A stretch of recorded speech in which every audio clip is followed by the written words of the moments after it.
sentado na tua casa, andando pelo caminho, e ao deitar-te e ao levantar-te. Também as atarás como sinal na tua mão, e te serão por frontal entre os olhos, e as escreverás nos umbrais da tua casa e nas tuas portas. No Antigo Testamento nós vemos essa instrução se repetindo, principalmente aqui no Pentateuco, ela aparece se repetindo várias vezes. Deus preocupado com as futuras gerações, Deus preocupado com a sua descendência, Deus preocupado com a nossa descendência. Pensando nisso, Deus então estabelece esse princípio, que a educação dos filhos não pode ser delegada. A educação dos filhos não pode ser terceirizada. E o que nós vemos hoje na nossa sociedade é reflexo dessa perda de visão dos pais, de reconhecerem que Deus deu a cada um de nós, como pais que somos, essa missão. Nós não podemos terceirizar a educação dos nossos filhos.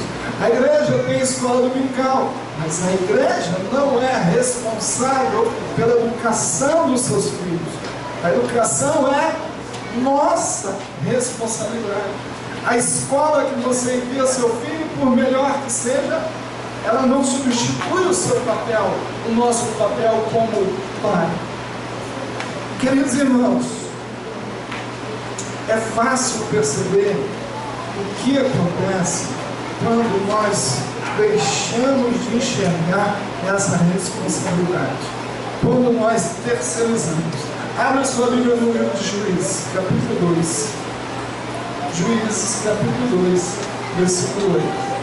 Aqui mostra uma geração cujos pais negligenciaram esse princípio.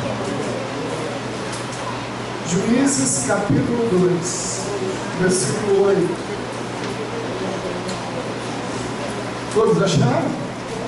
Juízes capítulo 2, versículo 8.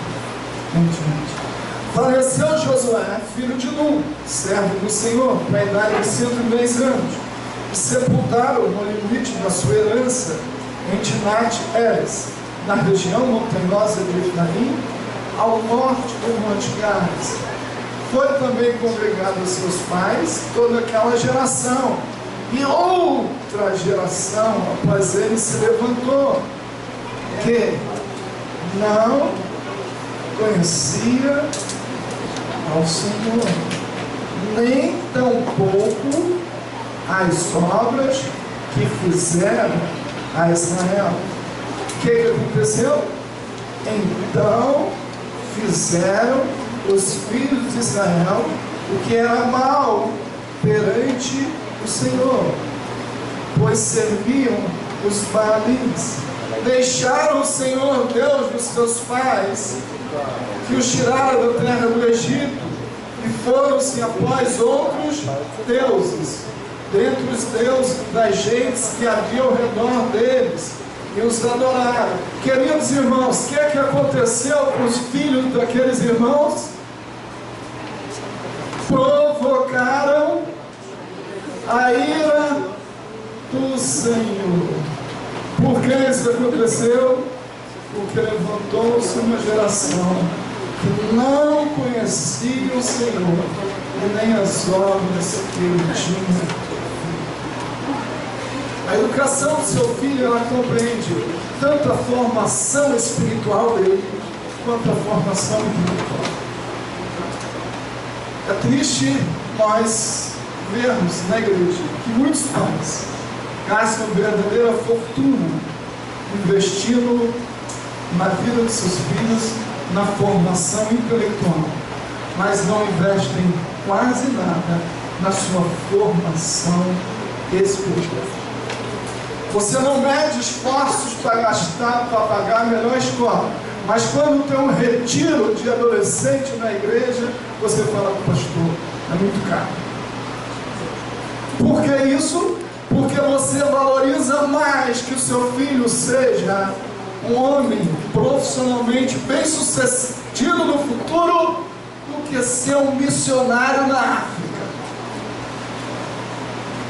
Você pensa que é mais sucesso o seu filho ser um médico da equipe do livro do que o seu filho ser um pastor na igreja em Elco? Nossa visão da realidade espiritual está distorcida. Quanto material de literatura cristã você tem comprado para os seus filhos? Os livros seculares você gasta lá uma fortuna, mas o que você tem investido para a eternidade? Qual é o critério que você usa? Sabe isso? É exatamente o que nós estamos, no nosso tempo moderno, nós estamos terceirizando a educação de nossos filhos. E eu vejo isso muito presente. Nossa igreja é uma igreja grande. Cada culto de domingo tem mais de 1.500 pessoas. E eu conheço muitas famílias na igreja,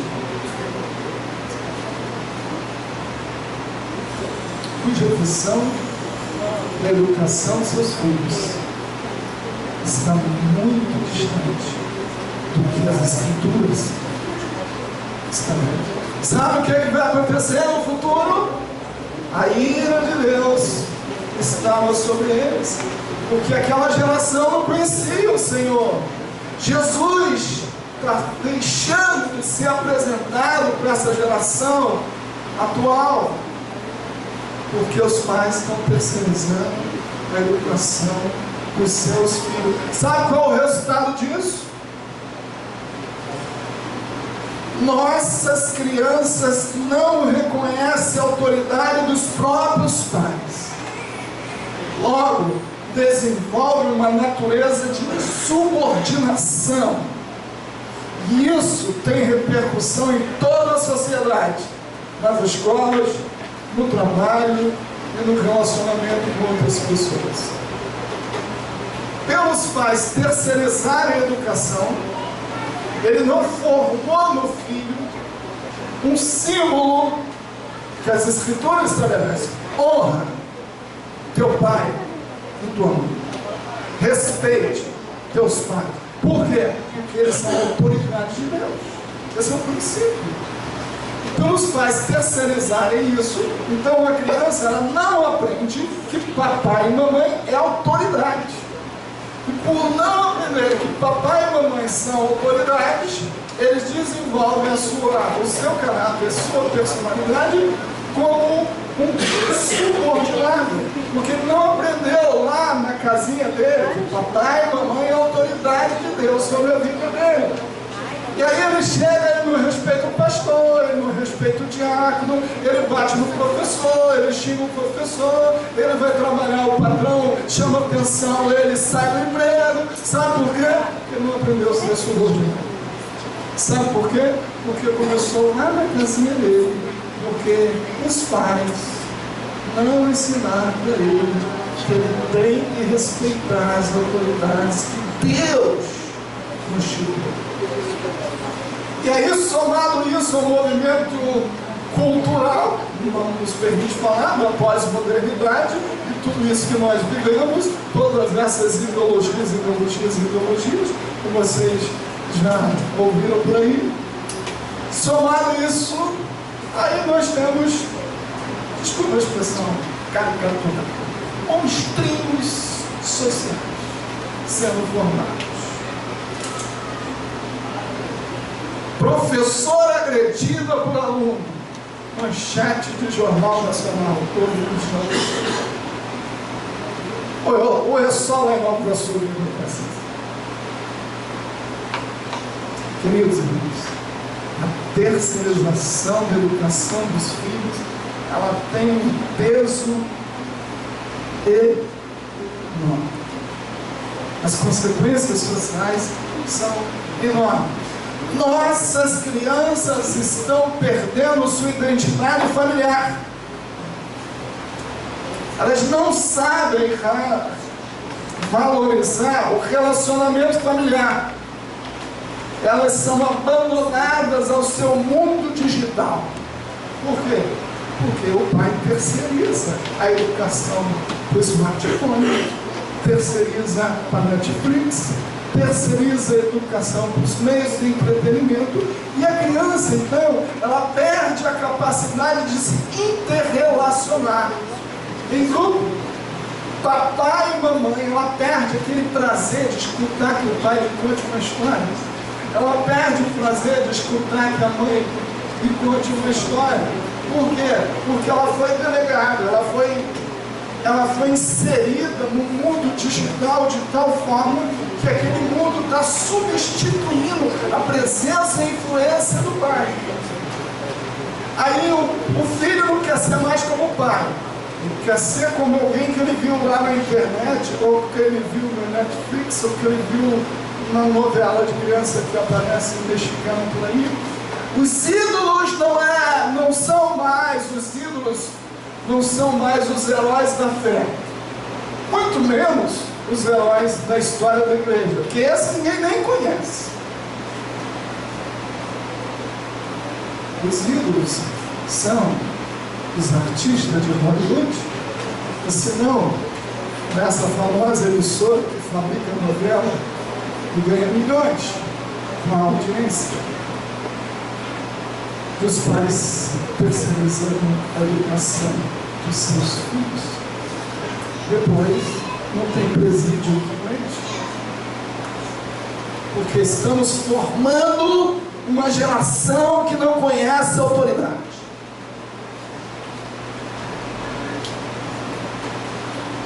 Mais uma tragédia. Nossas crianças não desenvolvem a sua capacidade de pensar, pois em razão da falta de diálogo com os pais, excessiva exposição ao entretenimento, desenvolve uma mente preguiçosa e fechada. Faça um desafio, faça uma experiência. Pega duas crianças da mesma idade. Isso não sei o que eu estou dizendo. Minha formação é jurídica, eu sou advogado, mas os pesquisadores, psicólogos, biologistas, têm pesquisa sobre isso. Você pode observá-las na internet. Você pega duas crianças da mesma idade, do mesmo nível social, ou até de níveis sociais distintos. Pega uma criança que ela convive com os pais, que os pais expõem ela às escrituras, que os pais oram com ela, que os pais trazem ela para a igreja, que os pais limitam ela a utilização dos meios de entretenimento. Tenho certeza absoluta que você vai ver que a produção intelectual dessa criança e a sua capacidade de raciocínio é muito superior. Sabe por quê? Porque são princípios que o Criador, conhecendo essa estrutura, estabeleceu. Criança que conversa com os pais, criança que se relaciona com os pais, ela desenvolve uma habilidade para se relacionar, ela desenvolve uma habilidade para pensar, ela desenvolve uma habilidade para expressar. E o melhor, ela aprende a amar pessoas. Ela chega na igreja, ela interage com os irmãos, ela interage com as pessoas. Por quê? Porque ela está sendo formada nesse ambiente de relacionamento familiar. Queridos irmãos, é muito sério esse tópico. Se você ama seu filho, se você ama sua família, se você ama pessoas, atente para esse princípio. Não terceirize a educação dos seus filhos. E nós, como igrejas, temos que estar atentos a essa realidade. Mais um desafio, já estamos caminhando para o encerramento. Mais um desafio. Primeiro, banalização do divórcio. Segundo, a inversão dos papéis entre homem e mulher. Terceiro, a terceirização da educação dos filhos. Quarto, o abandono da cosmovisão cristã. Repita comigo. O abandono da cosmovisão cristã.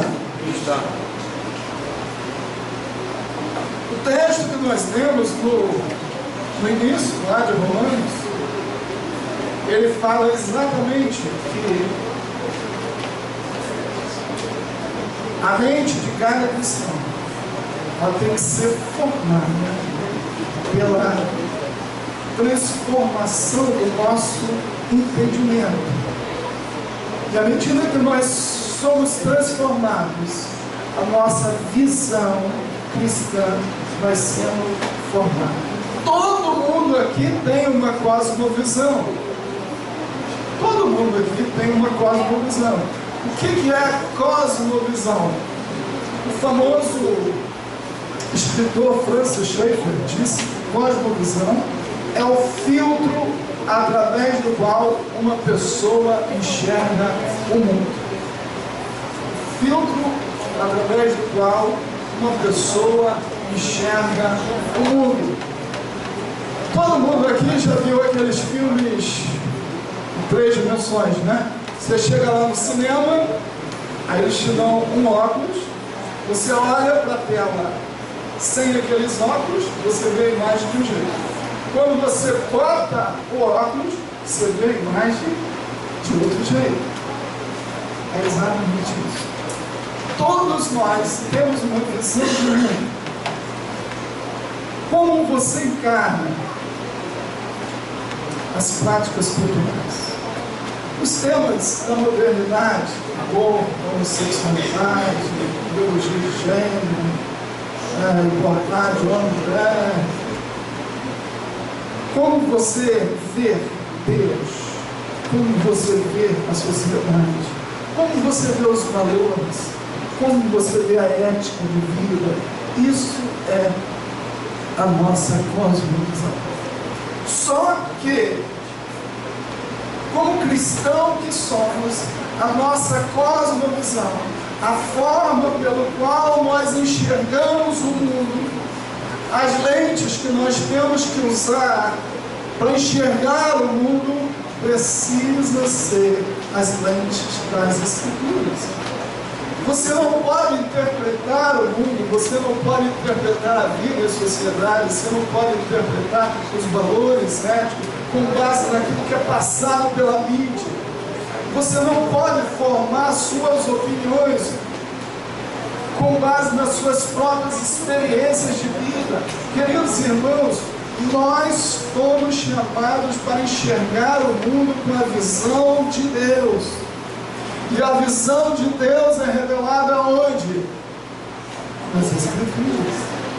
A Bíblia. A Bíblia é o seu óculos. A Bíblia é a sua lente. Qualquer atitude nossa, quer seja profissional, quer seja emocional, quer seja ética, todo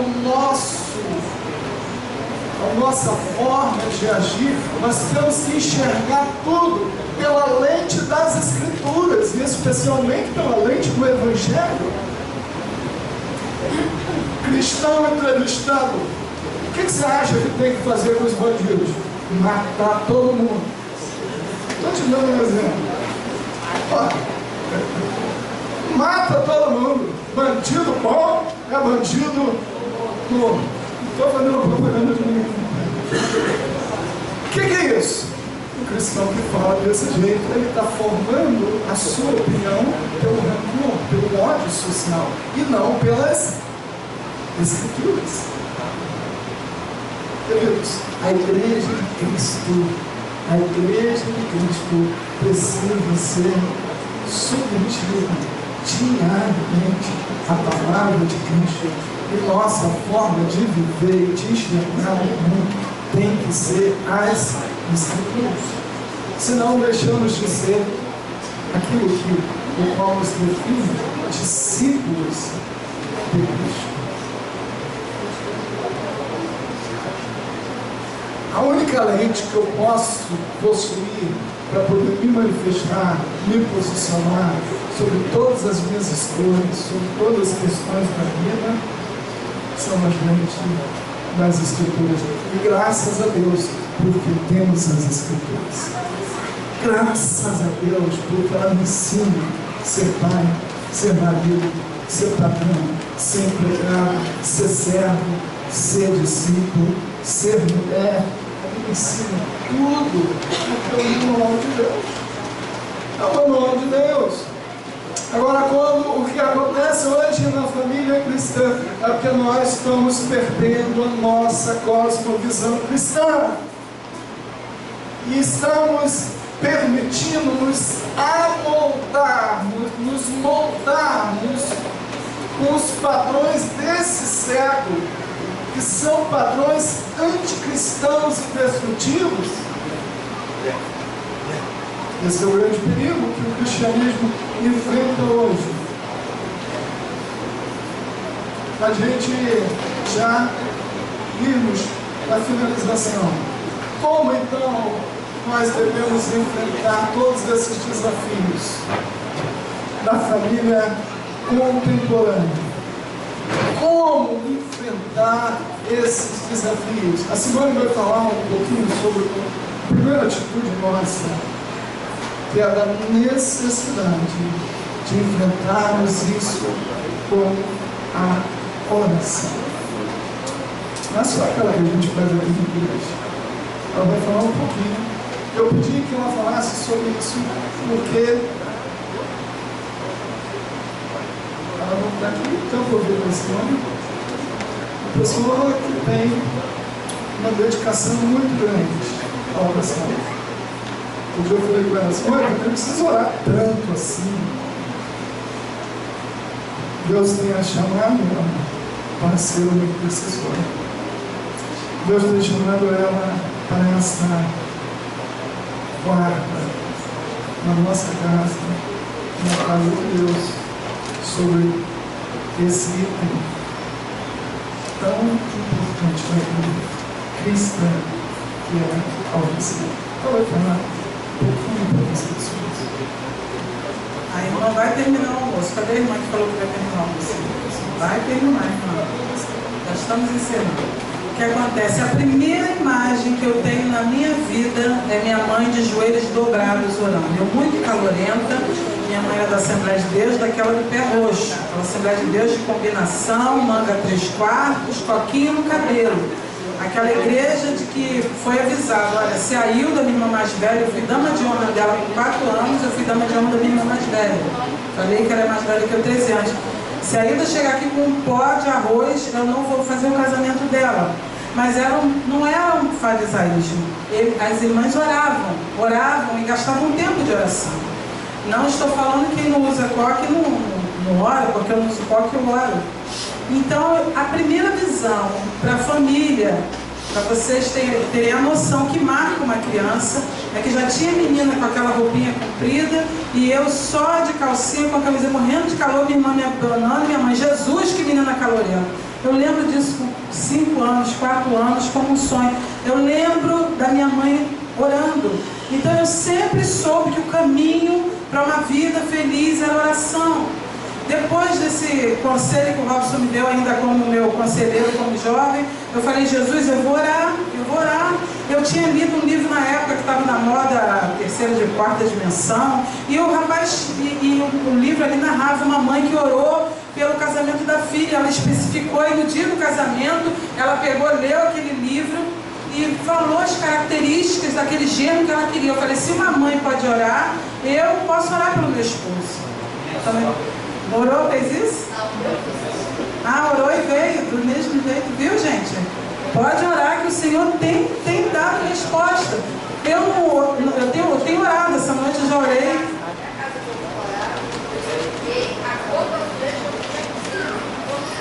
Glória a Deus. Aí o Senhor faz desse jeito. Eu também tenho o testemunho da minha casa, dia 9 de junho, eu soube conhecer. Eu orei de manhã e de noite eu fui para uma festa de um outro advogado, da esposa dele, e lá eu soube que a pessoa queria alugar casa, e a menina me falou uma palavra, eu falei, Senhor, eu quero uma casa, eu não sei como, mas eu quero uma casa. O Robson tem tanto no banco, mas eu quero uma casa, né? E eu orei de manhã, e de noite ele falou que eu ia fazer a prova lá, ele falou, então no segundo tempo eu vou te pegar para te levar no aniversário da esposa do Wilson. Eu falei, tudo bem. Chegou lá, a menina que não sabia da minha oração de manhã, conhecida minha, falou, engraçado, Simone, você ainda mora naquela casa que é igual um trenzinho? Eu falei, moro. Ela é bonitinha, mas é tão pequenininha, né? Engraçado, lá no condomínio que eu moro, tem uma casa para vender, e essa casa era para vender, mas agora essa casa era para alugar, e agora essa casa está para vender. E essa casa vai ser sua. Eu falei, menina, que coisa, eu orei hoje de manhã sobre a casa, que coincidência. O Espírito Santo na memória falou, não, é uma providência. É uma providência. Foi 9 de junho. Dia 15 de junho eu estava me mudando, porque meu filho gosta da cor verde, e nós mudamos há 12 anos, demorou até o dia 15 de julho, porque meu filho quis que mudasse a cor da casa toda, e a gente mudou para verde, verde claro, verde bege, verde. Era verde para tudo quanto era lugar, verde ali, e foi verde. E Deus aprova. E naquele dia que eu orei, falei, Jesus, eu não quero homem bonito, hoje meu marido está lindo, mas ele tinha 10 quilos a menos quando a gente casou. Imagina 10, 12 quilos a menos, 10 quilos a menos. Tinha 10 quilos, ele tinha uma franjinha de cabelo duro assim, fazia assim com aquele flamenguinho assim. E eu reclamava com a minha mãe. Hoje, graças a Deus, louvado seja Deus pela tecnologia, existe Progress. Mas eu reclamava, poxa, mãe, por que você casou com aquele homem de cabelo duro? Não tinha outro. Minhas primas tudo com cabelo mole e eu com esse cabelo duro. E minha mãe falava, minha filha, você vai ter oportunidade. Quando a minha mãe conheceu o Robson, eu disse, rapaz, irmã, minha mãe olhou, minha filha, bonzinho, tem uma cara de bonzinho, mas o cabelo dele não é durinho não, minha filha. Mas o que aconteceu? Eu falei, mãe, mas ele é tão bonzinho. E ali foram 2 anos e eu orei. Eu falei, Jesus, antes de conhecer o Robson, naquela época, moça, 17 anos, eu via todo mundo indo para a igreja com seu casal, e meu pai e minha mãe separados de corpos, meu pai inimigo do evangelho. E eu comecei a orar. Eu falei, Jesus, eu li esse livro. E esse livro fala que essa mãe orou por essa filha. E o Senhor sabe, ó Deus, como meu pai persegue minha mãe. Minha mãe não pode ser nem aluna da escola dominical, porque tem que fazer almoço, é um homem enjoado. É um homem íntegro, trabalhador, mas é enjoado, não deixa minha mãe fazer nada. Ele podia tudo, eu não podia nada. Senhor, eu quero um homem. Quando eu falar assim, eu vou por oração, ele não implique. Quando eu falar, eu vou para um estudo, que ele vá comigo. Eu quero um homem que tema a ti, porque antes de me trair, ele vai temer ao Senhor. E eu fiz aquela oração. Meu marido não foi o rapaz mais bonito da igreja. Eu ainda falei assim, não precisa ser rico, eu quero construir uma vida com ele. Eu peguei um pedaço bom, eu casei com um estudante de direito. Teve pessoas na família que falavam, poxa, você não vai, manda o Robson fazer outra coisa, não está dando certo isso. Esse negócio de direito. Eu falei, gente, mas eu casei com um estudante de direito, eu tenho que dar oportunidade para ele, ele vai vencer. Então eu estudei, eu ainda falava, ele falou comigo, olha, você me ajuda que quando eu me formar e quando nós estivermos casados, eu vou fazer você se formar também, vou te abençoar. E eu me formei já com 30 e poucos anos de idade. Então o Senhor faz essas coisas. Eu sei que o caminho é oração. Se você não tomou hoje, à tarde, não posso me estender, porque eu gosto muito de falar de oração e orar. Se você hoje não tomou uma posição, porque isso daqui é para você ter saúde, água, mas ninguém consegue respirar. Tenta ficar 1 minuto sem respirar. Quando era criança, a gente brincava de ficar debaixo d'água, sem a mãe saber. A gente abaixava e ficava contando, e o irmão falando que a gente era fraco, e a gente ficava ali naquele teste. Ninguém consegue viver sem respirar. A pessoa pode até ficar alguns dias sem comer, como crente, às vezes a gente passa o sufoco, 24 horas sem ler a palavra, está nervoso. Epa, não li a palavra, não estou com hábito, cadê minha leitura, cadê meu devocional? Agora, sem respirar, ninguém consegue ficar sem respirar. Se uma criança que disse, qualquer um não consegue. E a oração é o respirar do crente. Crente não vive sem oração. Como uma moça, estou vendo uma moça aqui, teve outra moça que eu falei, ó, Deus abençoe sua juventude, não estou vendo mais ela aqui. Então, como que uma pessoa pode falar que é cristã, que é crente, e não orar. Tem que orar. Olha, eu já comecei a orar sem vontade, eu já comecei a orar triste, eu já comecei a orar muito alegre, eu já comecei a orar como nova convertida, eu já comecei a orar como crente cascuda. Dá certo. Se você tirar um tempo e falar, Jesus, eu não tenho nada, mas eu estou aqui, o Senhor, tenho certeza que vai abençoar a sua vida. Está muito apertadinho o tempo, então eu estou parando por aqui. Mas Deus abençoe essa igreja abundantemente.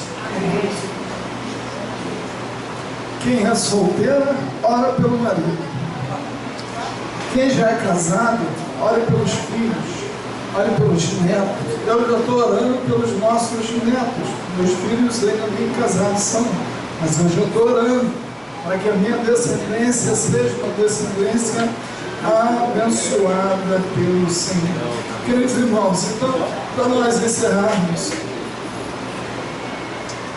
eu quero trazer aqui algumas sugestões práticas para nós enfrentarmos esses desafios. Primeiro, não abra mão de realizar culto doméstico na sua casa. Não abra mão. Mas eu vou para a igreja. Sim, eu sei que você vem para a igreja, que é um culto coletivo. Descubra ou insira na sua agenda esse momento da família, momento de oração, momento de leitura das Escrituras. Não abra mão de fazer isso na sua casa, na sua família.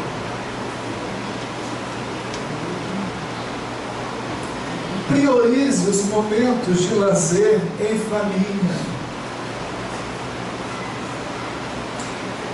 O trabalho sempre fará parte da nossa vida. Às vezes eu falo com a Simone, nessa casa sempre vai ter alguma coisa para você arrumar. Sempre vai ter alguma coisa na casa para se fazer.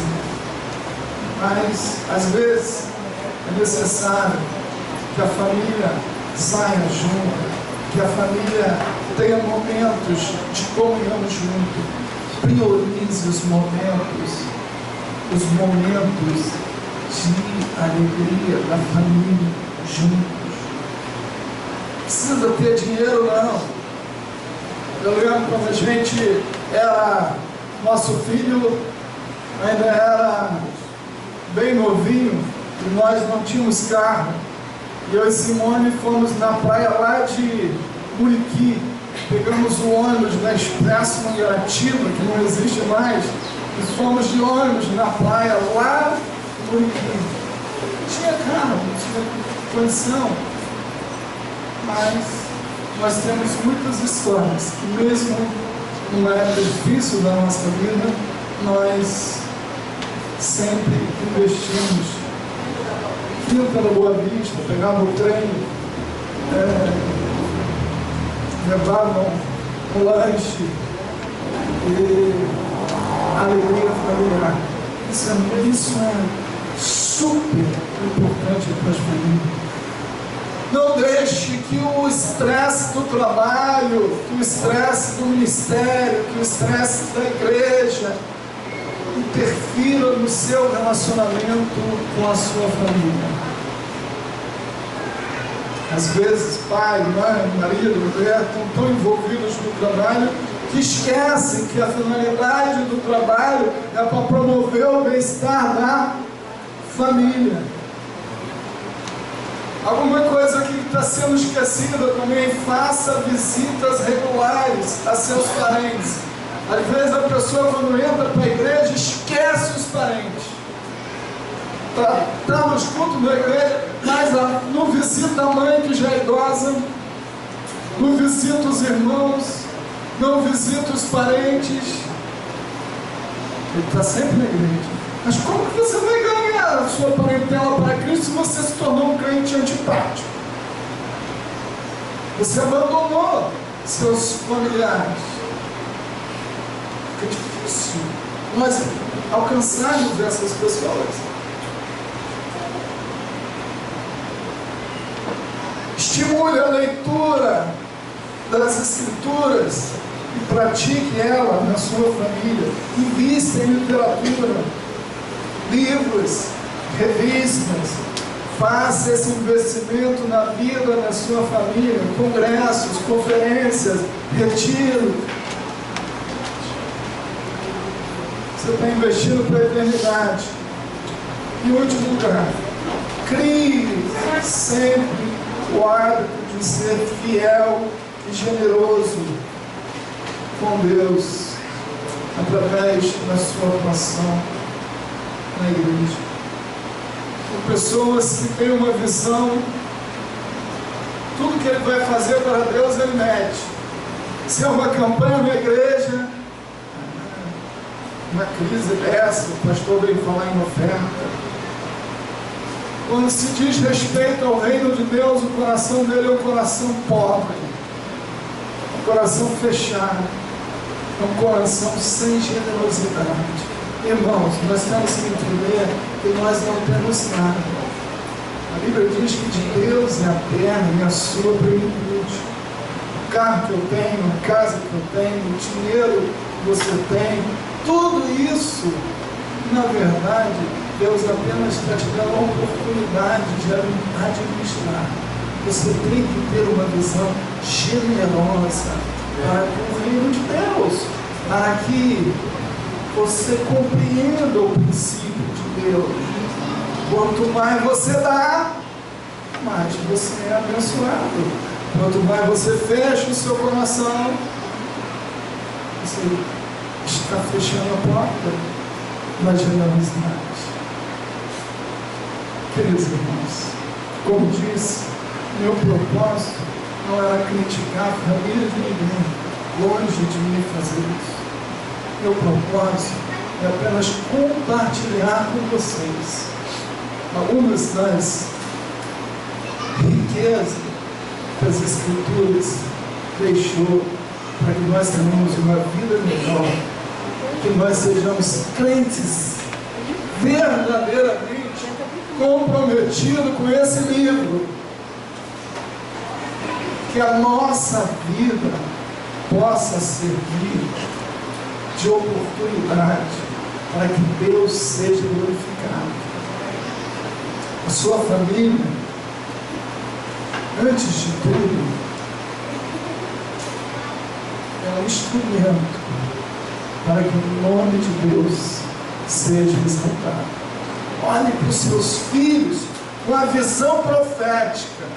Olhe para os seus filhos, vendo eles como bons profissionais, sim, mas acima de tudo, olhe para os seus filhos como instrumentos para que Deus seja glorificado na vida deles, para que eles sejam instrumentos da glória de Deus. Esse deve ser o nosso maior desejo. Esse deve ser aquilo que deve estar pulsando no nosso coração. Vamos lá. Querido Deus,